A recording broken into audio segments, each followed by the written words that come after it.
Walking along historic Churton Street in downtown Hillsborough, you probably wouldn't expect to find a nightclub nestled among the quiet storefronts that are characteristic of the city's main drag. But between King Street and Margaret Lane lies an exception to this rule, the Blue Bayou. Tucked away in small-town North Carolina, the Blue Bayou Club hits as close to a Mississippi juke joint as you're likely to come in the area. As such, the Bayou offers a premier mix of nationally touring regulars and a hearty roots lineup sporting high-quality bluegrass, country, and jazz. The club is a place you can see acts like Grammy-nominated artist Tab Benoit in an incredibly intimate setting. When acts like Benoit play the Bayou, the club often draws larger audience than its scuffling counterparts in much larger cities. Drinks are most definitely allowed on the dance floor, and swaying and spilling often go hand in hand during these standing room only events. But as long as everyone's getting their fair share of the blues, nothing much else matters. With all the makings of an American music icon, Benoit has become one of the premier roots stylists of the century. Tab has paid his dues as a road troubadour, playing 250 nights a year, performing at venues across North America, honing his guitar chops and becoming part of Louisiana folklore and legend. When the big names are around, there's usually a little something for sale. Club patrons, particularly those who are unfamiliar with the wonders of iTunes, are likely to purchase a CD between acts. While you won't likely spot any famous faces in the club on a Tuesday night, there is still plenty of great music to be heard. Tuesday means open mic night, where all it takes is a signature on local musician Gregory Blaine's list to get a 3-song spot on the Bayou stage. He is quick to point out new faces in the Tuesday night crowd, which typically consists of regulars, mostly musicians and their friends. But the Bayou is by no means an exclusive establishment.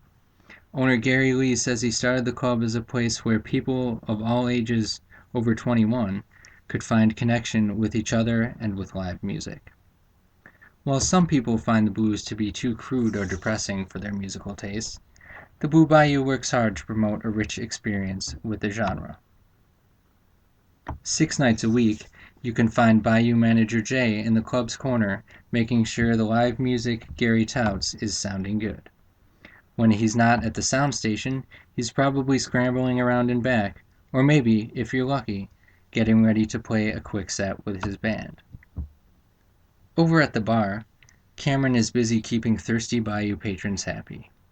The club, whose refrigerators house more than 60 different types of brew, boasts one of the most diverse selections of beer in the Carolinas.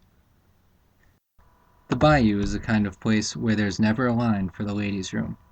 It's in and out for clubgoers who don't want to miss a second of live music. In a place full of such friendly folks, though, you never know when you'll get stopped on the way out of the bathroom by someone who wants to chat or just to fix your hair for you. Every other Tuesday, Gregory is off the hook, and it's up to Bayou All Blues Jam host Butch Haas to run the show. Much like open mic night, musicians that come to play run the full range from professionals to novices getting up on stage for the very first time. The only requirement is that you stick to the blues. Don't be surprised if the music leaves the stage during a blues jam. There's no sheet music, and the stage is always crowded during this mix and match style event where local musicians team up for 20-minute sets. In a town well known for its artistic population, the Bayou serves not only as a haven for musicians, but also as a focal point of nightlife, and the performer's energy is always matched by the crowd. Even strangers to the blues will likely find themselves captivated by the spiritual quality that is characteristic of the genre. At the Bayou, young adults enjoy blues music sitting next to fans who are their parents' age. As the night wears on, the air in the club grows thick, but the crowd rarely thins out till quitting time. At 11 during the week, or 2 a.m. if it's Friday or Saturday, the Bayou closes its doors. Club patrons leave a place that is known for feeling the way blues clubs felt in healthier times. They trickle out onto a deserted Churton Street and find their way home. At the end of the night, Cameron, who is a student by day, is ready to head out. "I love the job because I love the blues," he says. But come about this time, restocking the beer becomes a direct means to getting to sleep. Gary Lee admits that his club ain't fancy, but it nonetheless stands as a great contribution to the community of Hillsborough. Peek into the Bayou's window on any night but Sunday, and you'll see that in a small town with a big history, the Blue Bayou is a small club with a very big sound.